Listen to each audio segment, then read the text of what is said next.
Pessoal, não vamos esquecer de acionar o sino. Olá, combatentes do Canorte da Guerra. Nós vamos ver hoje a última parte da série de entrevistas com o Kleber, um brasileiro que chegou a sargento no Exército dos Estados Unidos e esteve no Afeganistão, tá?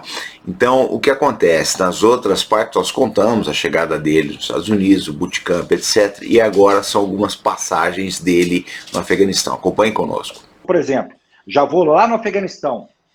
Nos primeiros combates, quando chegava eu era da unidade Striker, o Striker estava lotado de cápsula da ponto .50, todo sujo, todo arrebentado. Nós encostávamos os Strikers nas bases, ia dormir, o pessoal descansar e eu ia limpar o Striker. Falei, eu sou mais velho e aí eu ia limpar o Striker. Eu chegava, começava a limpar. Quando um certo dia, o capitão passou e falou, ei, o que você está fazendo aí, rapaz? Você tem que estar descansando. Eu estou deixando o veículo. Cadê o motorista do veículo? Que é responsável por essa manutenção? Não sei, não, senhor. Sei da minha posição aqui e tal. Fala o seguinte, a partir de agora você está responsável para colocar quem vai ficar limpar e eu quero você descansando.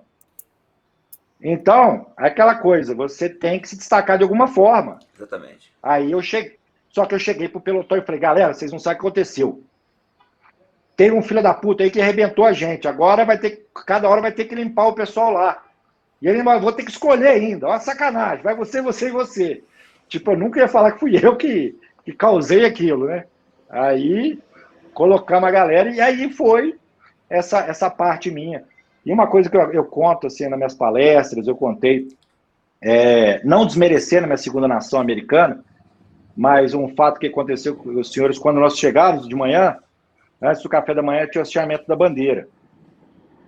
Pô, você imagina, eu longe da minha família, um sonho se realizando, um turbilhão de emoções, e aquela coisa, e quando a bandeira americana ia subindo, eu por várias vezes fechei os olhos, imaginei a bandeira nacional brasileira subindo, e eu chorava. Chorava, porque eu imaginava, caralho, bandeira brasileira subindo aqui agora. E eu chorava. Eu falava, porra, cara, eu tô aqui. Mas a nação brasileira não sai, né? Como você tivesse uma mãe biológica, forte, né? E você tivesse uma mãe biológica e você foi adotado por uma mãe rica. Ela tá te dando de tudo, mas sua mãe biológica tá no coração, né? Serpa, fala uma coisa pra gente. Mas aí você passou por todos os perrengues. Aí quando você se forma lá na escola de recrutas, no bootcamp, como é que é a vida? Aí você é designado por unidade? Como é que é esse negócio? Aí você tem a formatura, que é muito show, aquela coisa toda, em Georgia. Inclusive até sugiro para os senhores, para todo mundo que estiver acompanhando, chama o Museu da Infantaria na Georgia. É simplesmente fantástico, é algo assim surreal, que é o Museu da Infantaria. Ele tinha sido inaugurado naquele ano que eu formei e ao lado de onde faz a formatura. Quando você forma, aí eu conheci minha designação, você volta e eles te dão um envelope e ali tá todas as instruções de onde você vai ter que estar. E meu primeiro unidade era 12CR, que é o Dragoons, que é os dragões, na Alemanha. E então eu voltei para Boston só para falar alô para a família no caso está toda no Brasil, só para falar alô para os amigos, e peguei um avião e fui me apresentar na Alemanha, em Vilseck.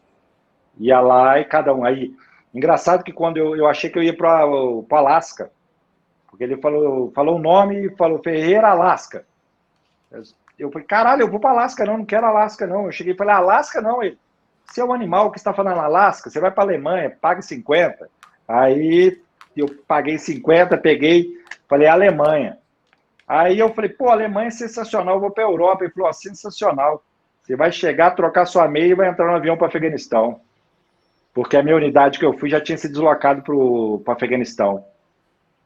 Foi justamente o que aconteceu. Eu cheguei na Alemanha, já estava tudo vazio, e ali eu só fiz a parte de processo de documentação, entrei no avião e já estava em cenário de guerra, logo um mês depois de ter formado na escola de infantaria. Ela foi trocar, change o socks e estava lá. E engraçado que quando nós chegamos no Afeganistão, a base de Kandahar foi atingida por uma quantidade imensa de morteiros, a gente não podia sair do avião, e aquele só bomba caindo, eu falei, caralho, cheguei na guerra. Aí você fala, agora começou. E aí você vai, e aí nós estávamos com alguns soldados que também retardatários, que estavam de outras unidades, para Cabul, para fronteira com o Paquistão, sul de Kandahar, e alguns que estávamos lá da Alemanha, que nós fomos, eu e o Ignan, que virou um irmão meu, que é descendente de jamaicano, irmãozão meu, e nós, tipo, cada nós fomos fazer aqui. Aí nós fomos para o sul de Kandahar, para Frontenac. Frontenac é uma base que tem lá, e nós chegamos, e a gente, quando minha arma, meu futuro, você chega lá, só com sua parte mesmo, de colete, aquela coisa toda, mas sem magazine, sem a... Como é que fala em português? Magazine? Munição. Se você falar... Munição, carregadores, etc. Carregador, porque o pessoal fala pente e o pessoal bate em você. Né? Carregador. Pente é para escovar. O carregador fala magazine. O carregador, sem nada. E aí, cara, você imagina a dificuldade. Entra de novo, eu numa cilada. Porque os caras treinaram 2 anos para ir para uma guerra. Você chega para ser aceito no meio daquelas pessoas. Por mais 4 pelotões novamente, você provar que você é bom para mais 200 e tantas pessoas. Aí aconteceu novamente. Os caras estavam conversando aqui, eu chegava e eles saíam. Aquela coisa, você chegava para o cara, ei, tudo bem, cara? Vou olhar para sua cara e virava as costas. Por quê? Você não era um deles ainda. Você não tinha provado que era um deles. Você não sofreu junto. E nada como um batismo de guerra, de saraiava de balas no nosso pelotão para mostrar que minha qualidade. Foi onde nós começamos. Eu cheguei em junho, final de junho, julho, em agosto nós tivemos um confronto com os inimigos, assim, que durou mais ou menos umas 8 horas. Aí depois daquilo ali virou um corpo só. Mas tá certo. Como é que eram normalmente as missões de vocês? As missões que poderiam resultar em contato com o inimigo? O que vocês faziam ali? Porque o que acontece? Os Estados Unidos ele é uma coalizão de várias outras forças, como a Alemanha, Canadá e então. E o que acontece? Cada aquela área no mapa do Afeganistão é dominada por um tipo de insurgente, Talibã e alguns grupos. E ali nós somos designados para fazer proteção de cada cidade. Então nós fazemos patrulhamento. Uhum. E dentro daquele patrulhamento, o governo afegão nos passa informações de algumas pessoas que são procuradas. Porque nós não temos poder de polícia no Afeganistão, nós temos poder de paz, força de paz. Uhum. Inclusive, vários relatos de coisas lá que se eu tivesse poder de polícia, eu tinha interrompido, como inclusive interrompi. Uma vez que, inclusive, quase teve uma proporção assim, gigantesca de eu ver até a morte entre o próprio exército afegão e a gente. Porque uma vez eu estava numa torre de controle e o exército afegão estava judiando de um cachorro e batendo demais nesse cachorro. Eu pulei de lá, cheguei, já metendo o pé e já apontando um fuzil na cara do cara. Falei, aqui você não vai fazer isso não. Aí, aquela parte humana superou a parte da burocracia. Essa foi uma falha minha como militar, mas ali não teve como. E aí chegava soldado americano e soldado afegão, o que está acontecendo? E começou a ficar mais hostil a situação.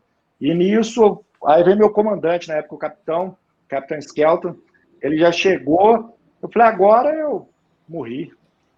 Aí ele perguntou, cara, o que está acontecendo? A porra do soldado desceu lá e tal, já chegou metendo fuzil na cara do cara. Aí ele falou, você é retardado, já gritou comigo. Aí ele falou, por que ele fez isso? Aí o cara estava judiando do cachorro, fazendo isso e isso. Cadê o cachorro? Aí viu o cachorro todo assustado no canto, assim, todo sangrando. Ele falou assim, qual que é o filho da puta que eu vou dar um tiro na cara dele? Pega o cachorro e recolhe.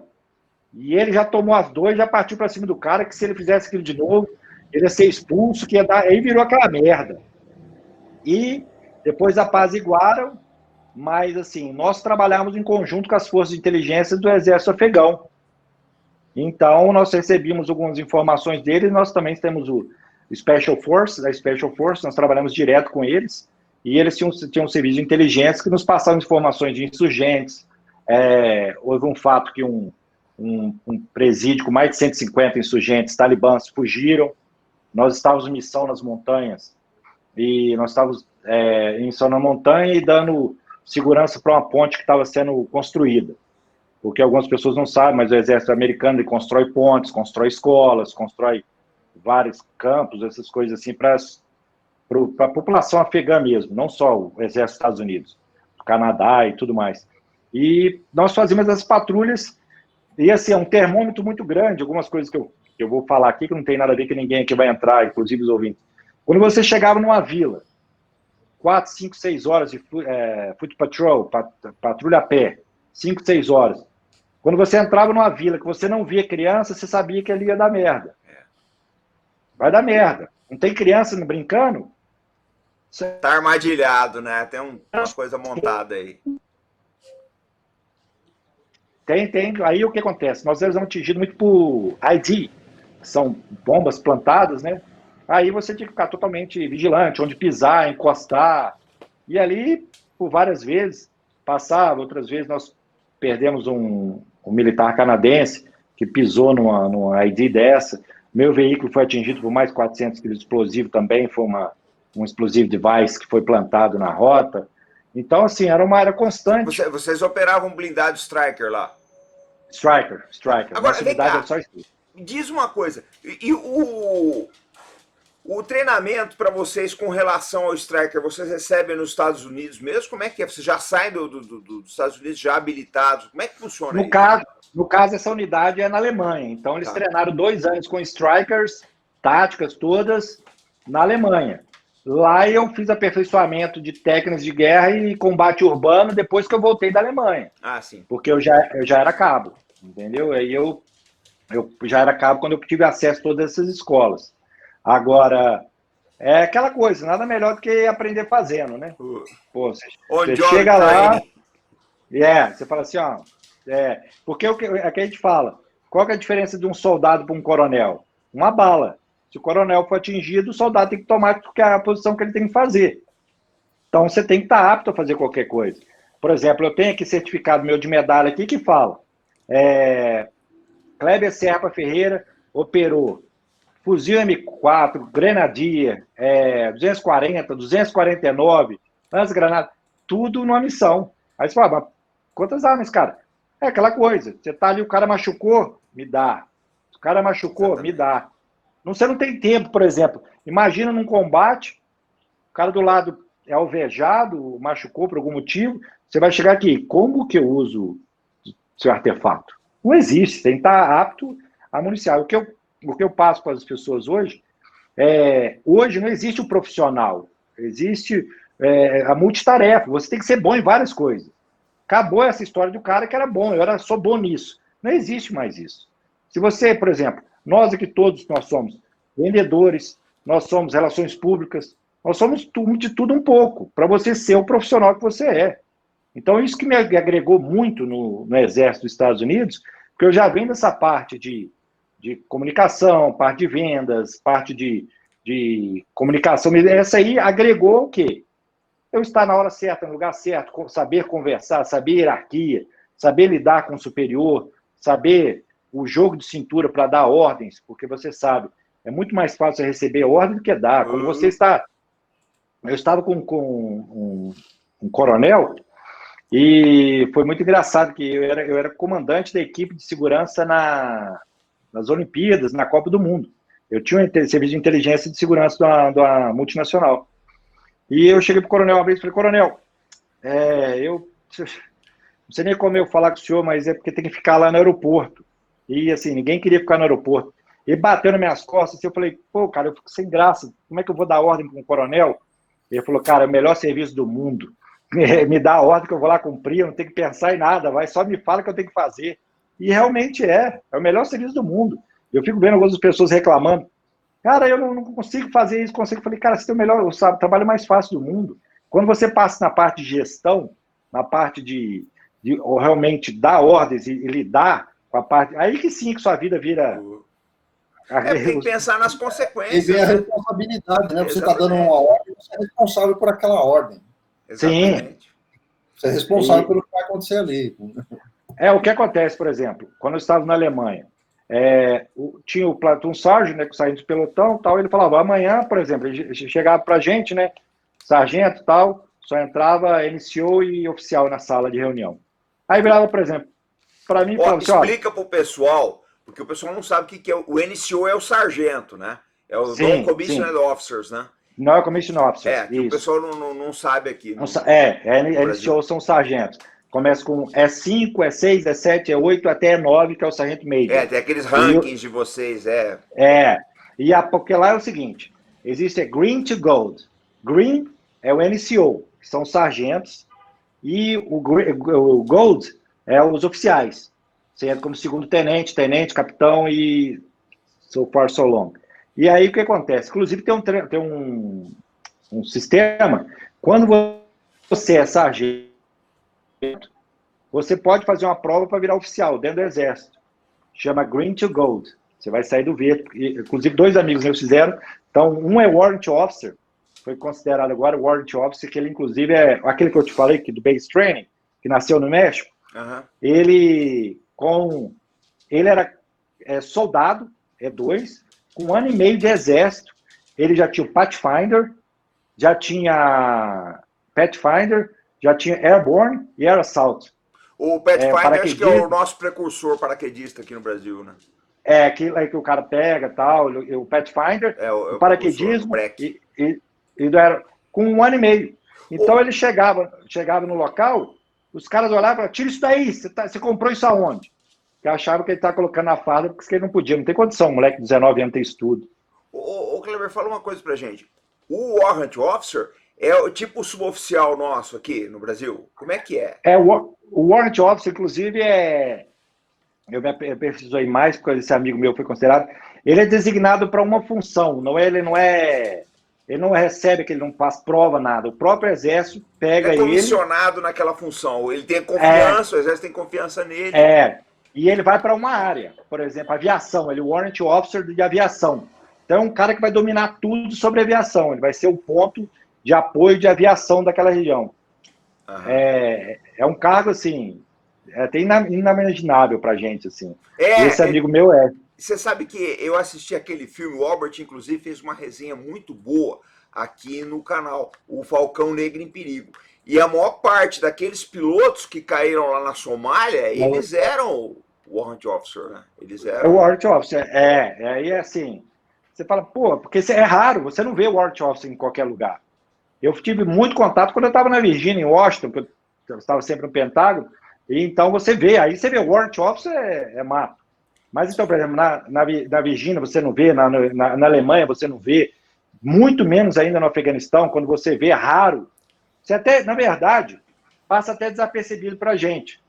Você fala, o que esse cara é mesmo? Esse cara não é capitão, não é nada. Porque a divisa dele é escalionatário, uma barra, e ela vai escurecendo. Uhum. Então é algo assim que você não... Aí depois que você entende, você fala, caralho, o cara é isso tudo. Aí você vai entender. Aquele piloto da missão do Bin Laden.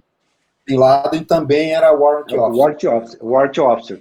Então, eu acho que assim, você imagina um brasileiro que com 7, 8 anos nos Estados Unidos, ser mergulhado nesse mundo todo. Cara, foi assim, é algo surreal e assim, foi a melhor opção da minha vida, né? Para eu falar é muito fácil, porque eu estou falando da minha vida, não preciso gravar, não preciso falar nada. Aí eu vou falando. É o contrário, por exemplo, igual eu estava conversando com... Chegou um rapaz aqui em casa, tá conversando com a gente. Porque eu fui nos Estados Unidos tantas vezes, fui na Alemanha tantas vezes, fui em Cabo Frio tantas vezes. Aí quando ele saiu, eu falei assim, que mentiroso. Aí a minha esposa, mas por que você chama um cara de mentiroso? Eu falei assim, deixa eu te perguntar. Alguém sabe quantas vezes foi em tal lugar desse jeito? Ninguém sabe isso. Ninguém fala assim, eu fui em Búzios 3 vezes, eu fui em Cabo Frio 4 vezes, eu fui em Paquetá 3 vezes. Ninguém fala isso. Só se você estiver mentindo. Exatamente. Se você estiver mentindo, qualquer número vai ser esse. Você está mentindo.